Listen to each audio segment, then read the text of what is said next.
pretty slow, I'll answer your question, David. How long have you been swing trading and how much did you start with? Thank you. Well, I have been trading for 8 years, but swing trading, I started swing trading about 3 or 4 years after I started trading. So about maybe 4 or 5 years that I've been swing trading.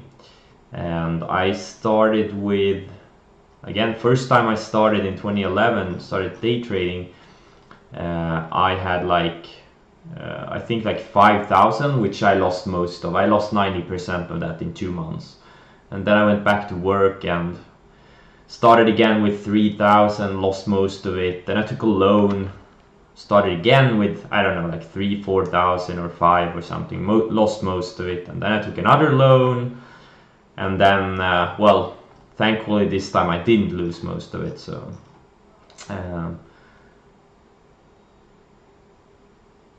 but when I started swing trading, mostly swing trading, I think I had a few 100,000 or like 100,000 or something like that.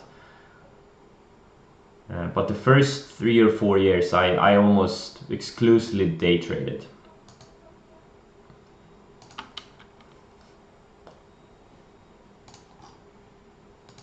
If that answers your question, David.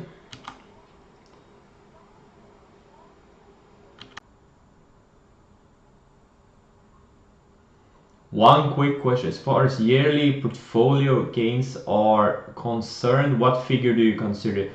I think at least if you have a, if you are a, say, day trader or a swing trader, I think at least 100% per year minimum.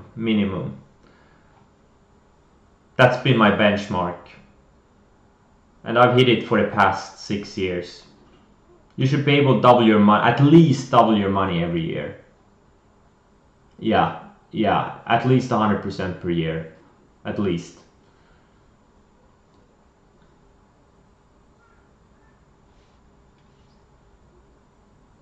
I'll show you my numbers.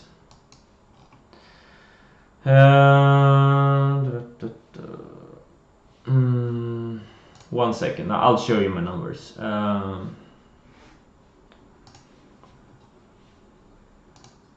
1 second.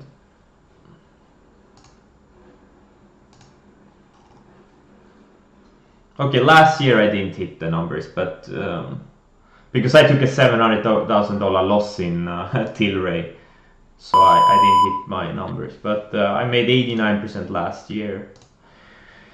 2017 I made 414%. 2016 I made 217%. 2015 I made 107%. 2014 I made 646%. 2013 I made 352%. And 2012 and 2011 I have too bad data to know for sure.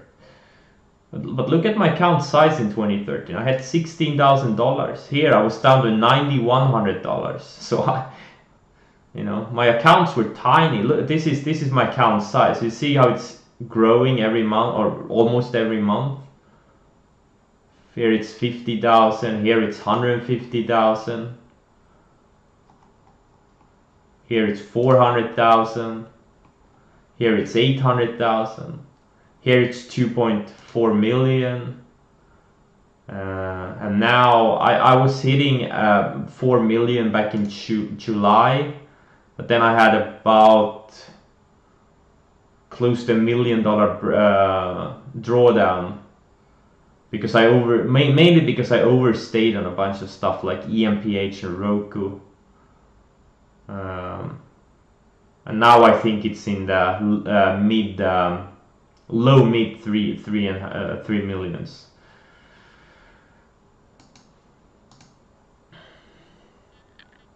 Yes, that's how you grow an account. At least 100% per year. Here we go. Let's see. So this is so I started tracking my performance early 2014. Before I started trading summer or spring 2011. 1 second. and I started trading consistently my performance early 2014. So this is like, these are all my individual trading days. On this day I lost 50% of my count shorting a momentum stock. Don't do that, guys. Not a good idea. And as you can see, the numbers have been bigger. Like, I've had dozens of days where I've made or lost more than 100,000 or 150,000, as you can see. Well, thankfully I had more gains than losses. But this is the cumulative chart. I haven't updated it this year, but the chart, I'm probably up in over 5 million now in lifetime profits.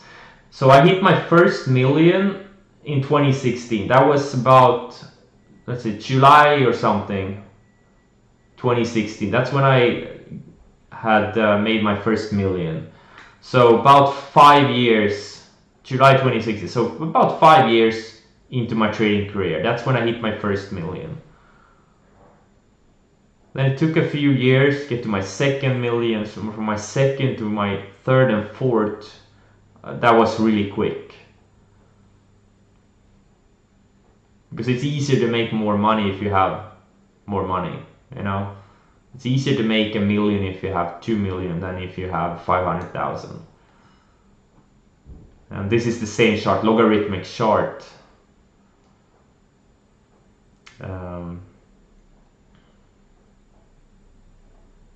As you can see, you know, I've had a lot of drawdowns. Like, this was a 50% drawdown. Or no, not this one. Where's my, wait, where is my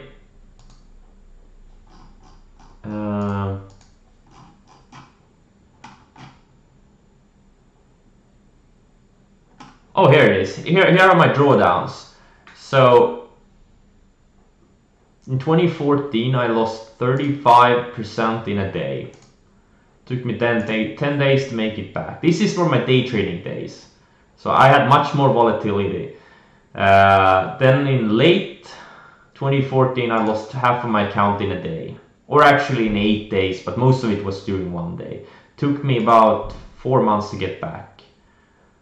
Then I had a bunch of 10, 14, 18% drawdowns.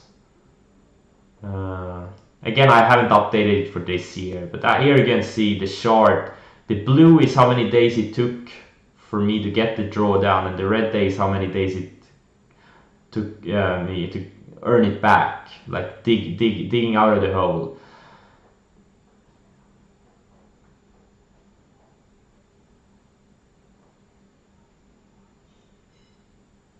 Let's see here. How long did it take you to earn it? How did you do it? What process do you suggest for people who are relatively small? Well, when I had a 40k account, I was still day trading, but I started doing more overnights when I had like a couple of 100,000 or like 100,000, and then I started doing more swing trading, like 3 to 5 days when I had like a few 100,000. And now that I have millions, I usually, you know, I don't even bother with these shorter term trades. I'm just looking for that because I don't really have to make money. Like, I don't care if I don't make money for the rest of the year. I just, you know, I'm just waiting for the next big opportunity. Like, when the market goes up a lot and I can make 1 million, 2 million in a short amount of time, the rest of the time I don't sit there and day trade for a few thousand here, a few thousand there. I'm just getting too old for it. Like, I don't want to spend the rest of my diet. Like I want to trade the rest of my life, but I don't want to day trade. I don't want to sit there and looking at charts, you know, 7-8 hours per day. I've done that. It's really exhausting. So I'm just sitting around and doing other things. Meanwhile, I look for big opportunities. And the last big opportunities was late last year, early this year. I mean, I made it like, well over 1 million, very short time, in a few months. And I really didn't have to do much. I bought a few stocks and then I just waited. And that's how I like to trade. I don't want to work too hard for it. Because you don't have to. You don't have to. If you wait for your setups, you don't have to work that hard. But you have to work hard to get to the point where you know where the good setups are. If you understand what I mean. Yeah, exactly. Patience is the hardest part. Because you feel like you have to do something. Every day I'm fighting the urge to trade. I'm a chronic overtrader. I probably always will be, and that's fine. As long as I realize it and don't go crazy with it. Let's see here. When did you stop? When did you stop shorting small caps? Well, I haven't stopped shorting small caps. There just haven't been much opportunity in that space this year. I mean, I short, like I shorted the BIM, for example. Now this wasn't a small cap, but it was behaving like a small cap. This thing I shorted several times. I went long too. Like stuff like, you know, for those of you who don't know, I love shorting these kinds of stocks that go up hundreds and hundreds of percent. In you know 2, 3, 4 days. There's a lot of opportunity here, and this year there haven't been many. Like I talked about yesterday too, I just haven't been many. I don't know why. Yeah, like Plug a few years ago went from like 70 cents to 12 bucks. There's a lot of them. You know, I'm gonna do. I can show you a bunch of these. You know, maybe next week or something. I just have to prepare. I have a huge database in Evernote with thousands of charts. Like I mean, just like these kinds of stocks, I have hundreds of them from like 90s, from the 2000s, like 10, 15, 20, 30 years back. It's the same things repeating all over again.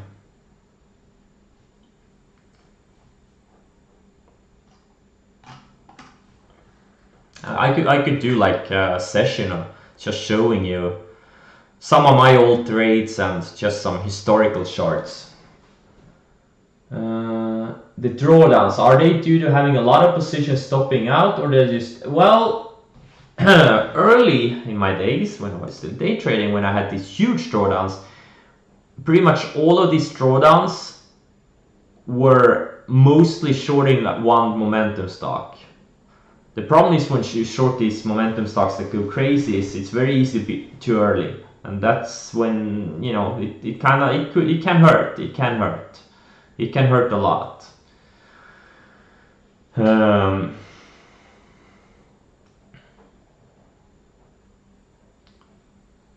But nowadays, I haven't had any big individual losses, like really big ones where I lose like 5 or 10% of my account. I wouldn't be able to handle it.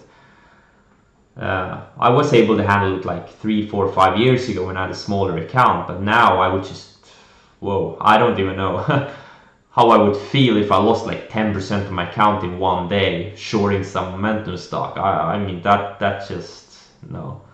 I couldn't be able to handle the volatility. Last time I was in a little bit of a trouble was when I shorted Tilray last year. I got in a bad loop. I don't know why, but I started shorting way too early. I tried to short it like every day, and I was down 700,000 at one point. I made most of it back. Like I actually made all of it back when it finally crashed. And there were other ones like, what are the tickers? I don't even remember it. NBEV, yeah, this one. So I shorted this one, and all of them were crashing. So I made it all back, all those 700,000. But yeah, that was rough. But again, that was it took me several weeks to lose that money. So it wasn't like in one day.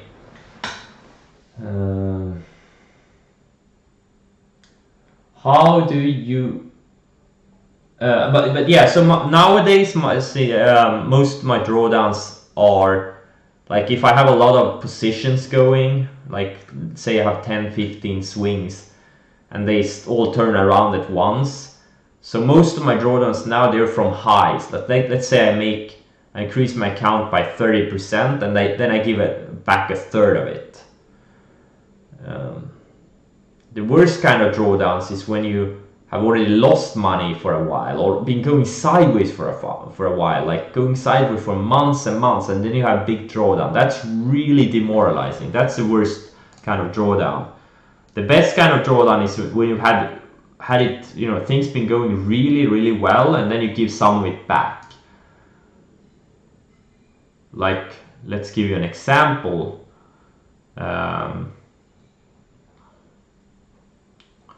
Like here, back in 2014, late 2014, when I lost half of my account in one day, I had been on a big run for the past 6 months or so. Meanwhile, here, I had a drawdown. Yeah, this is where I lost that 700k, I think. You know, I had been going sideways for like 3-4 months, and then I had a big drawdown. Now that's demoralizing. That's really demoralizing. So there is a difference between a drawdown and a drawdown, in my opinion. Even though even if you lose the same amount of money, psychologically there's a huge difference. If you have let's see, is it dumb to swing with low capital? I mean, well, I don't think it's ever dumb to start trading. I mean, you mean versus like day trading? Is your question like, should you be doing day trading or swing trading? I guess that's what your question is. I think, like, I started as a day trader. I think you learn faster as a day trader because you get more, you do more trades, and you get more signals. So your learning curve is generally faster, and then you start. That's what I did, at least. Then I started like increasing my time frames. You know, started in the beginning I held for like a few hours. Then I started holding things for a whole day. Then I started overnighting things. Then I started, you know, 3 to 5 day swing trades. Then I started holding them for a few weeks, for a few months. Now I sometimes hold things for several quarters. That was my process. But I mean, it depends on how low your capital is. Like, I don't generally recommend anyone to start trading if you only have a few $1,000. That's a little bit too small, I think. The least amount I've traded with or started trading with was like 3,000 or 4,000, I think. Even though I had as little as $1,000 in my account at one time after I blew up the first time I started trading. But I mean, you have to find something that works for you. If you're a working person, like if you can only watch the markets like near the open and, you know, just check in a couple of times during the day, I think swing trading is better. If you don't want to put in, like, if you can't sit here full time and look at, you know, charts and the markets, then swing trading is great. But I would recommend, if you're gonna swing trade, I don't recommend you doing like longer term, like several weeks or general month holds, because you will trade very little. And you will sometimes you will have to be and sit there for months, and because you can't swing trade, at least not on the long side, when a market does something like this. There's no setups, or very minimal amount of setups. So I would recommend doing like 2-3 day holds, 4 day holds. Because then you can catch these smaller swings too in the markets and still, you know, cash out before they drop. You will get in more trades. That, I think it's very important to do a lot of trades without over trading, to get a shorter learning curve. Because if you only get like, say, you know, there's a big difference in getting 5 signals per day versus getting 5 signals per week. You know, you're gonna, at least if you follow your rules and, you know, get stopped out and all the buying and selling rules and position sizing rules, as long as you follow rules and good trading habits, your learning curve will be faster. So it's entirely up to you if you want to start swing trading with low capital.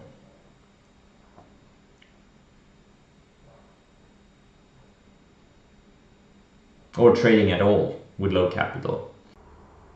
Very difficult market to trade on a swing trade basis. So choppy, just ultra choppy, man. Very exhausting.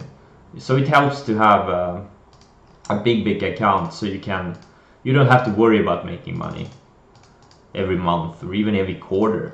You know, sometimes I go for 3 to 5 months without making any money. In 2015, I went sideways for 9 months, and I still more than doubled my account that year. But that was a really tough year. I was so out of tune with the market that year. And this year, now I've been going sideways for, I think since pretty much mid-July or something, I've been going sideways, or early July or something like that. I haven't made any money. I may be down a little bit, maybe 5 to 10% or so, because it's been very choppy, and I haven't caught any big winners. So just taking a lot of small losers and an occasional big winner, but I'm still in a little bit of a drawdown. But that's fine. I'm used to it. That happens every year, and mostly even several times per year. So you just have to recognize what it is and just wait for better market conditions. Now, for example, like the first and second quarter of this year, they were insane. I doubled my accounts in like 3-4 months. Just crazy. And the biggest rallies, they always happen after a drawdown, after market has gone down for several weeks or several months. That's when the big rallies happen. So that's why I'm actually looking for the market to tank a little bit, or actually not a little bit. I want a big fade, and I want it to happen fast. This kind of shop, that's the worst kind of market environment, because you get these good setups and then they get slammed down again. They fail. But in a market like this, there are no good setups. Like, everything is going down every single day. There are no good setups for me. I just sit and wait. It's the easiest market ever. You don't have to do anything.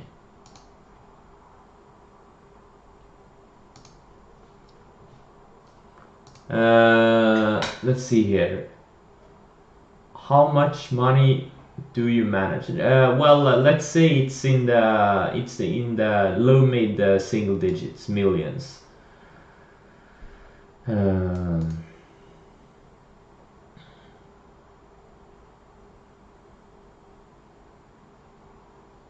I can show you the Excel document. I showed it a couple of days ago, but I can show it again, my equity curve. So this is, like, I haven't updated it this year. Last time updated was late December last year. So, and I started to track my trading performance in early 2014. So this is my equity chart. So, well, now I'm well over 5-6 million that I pulled out of the markets during my trading career. But a lot of that has gone to taxes and expenses, so it's not like I'm sitting on a $5-6 million account, that I'm not. And as you can see, you know, let's look at the logarithmic chart. As you can see, this in 2015, I went sideways for 9 months. Very tough period. Last year, I went sideways for most of the year, as you can see here. I went sideways from like March to December, and in late December, that's when I got into the market again, and everything went straight up for like 4 or 5 months. So yeah, when I update this, The first 4 or 5 months of this year, it's gonna look like this. The chart is gonna look like this, and the rest of the year is gonna look like this. The rest of the year too, from like say like May or June to today, will look like this. It's gonna be going sideways.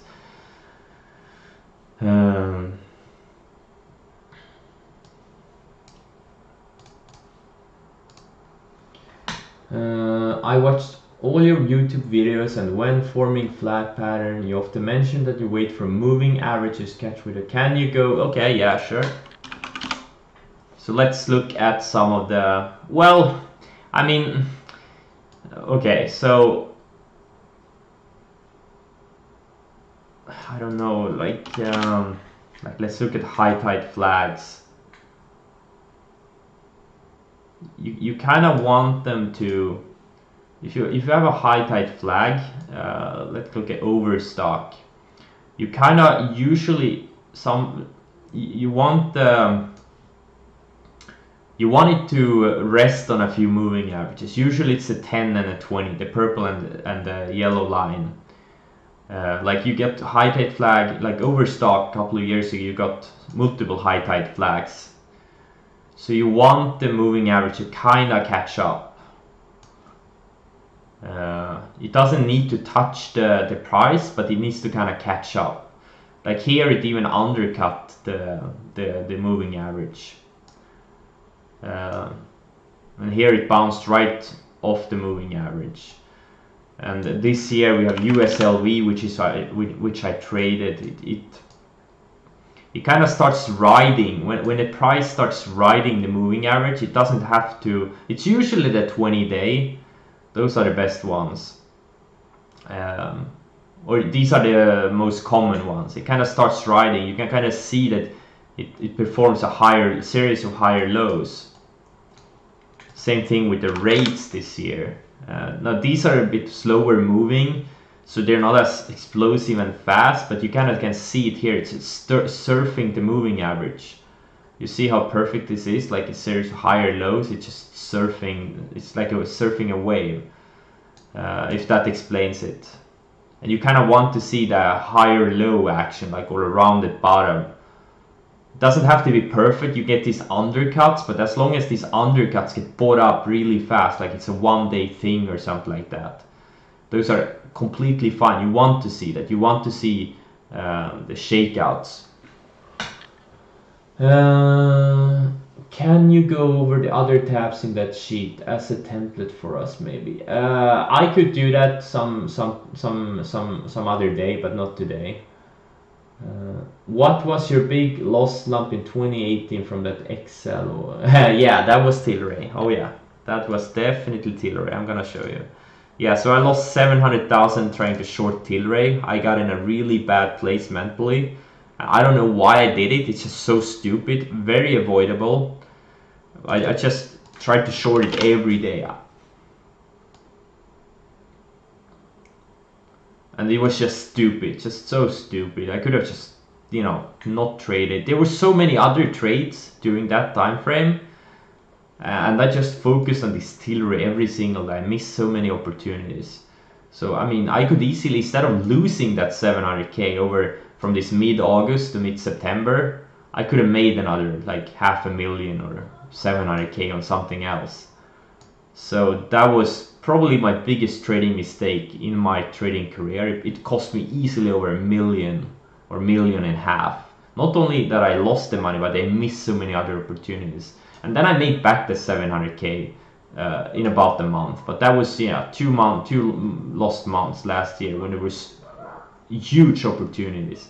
So yeah, this is like mid-August to mid-September. I'm gonna show you. Yeah, this is Tilray.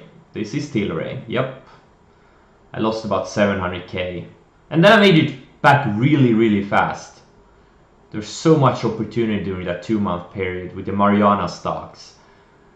And then I kind of had a pull, that drawdown again, and then late December I made a killing. At least you did. No, I didn't blow up. It was a decent drawdown. It was Well, back then I had a smaller account. It was probably a 20% drawdown. But I've had worse. Like I've had 50% drawdowns. Gonna show you my drawdown. So the Tilray trade, yeah, here it is. 30%. Was it 30? I don't think it was 30. I think this includes some other trades. But yeah, I've had worse drawdowns than. Oh no, sorry, here it is. Yeah, it was just shy of 20%. I was looking at the wrong graph. This is, yeah, I lost 19% of my account shorting that Tilray. But I've had worse. I've had, 25, 52% drawdown, 35% drawdown. And in 2015, when I went sideways for 9 months, look at how many 10, 15, 20% drawdowns I had. 1, 2, 3, 4, 5, 6, 7. Like half of the 10% drawdowns I've had since 2014 were during 2015. Was extremely volatile. You can see it on the chart here, the logarithmic chart, just went sideways. I had some big drawdowns, some big rallies, drawdown rally, sideways.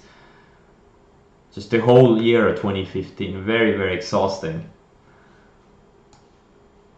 And that's the part many traders can't handle. People just go mad. It's too hard. But you have to stay calm. You have to keep believing in yourself, in your method, and in the markets. That's the hardest part. Making money is the easy part. Anyone can make money in the right market environment, but most of the time it's just staying patient, and it's even worse if you're in a drawdown and the market sucks and you take these small losses like all the time.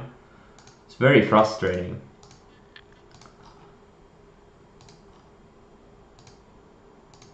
Very hard to sit here, from pretty much 7-8 hours per day. That's why I play World of Warcraft. I just actually started playing it. I haven't played video games in like, I don't know, 9 years. But it kind of helps with the boredom. It really helps. And I have a lot of friends playing too, so it just helps me to keep me from over.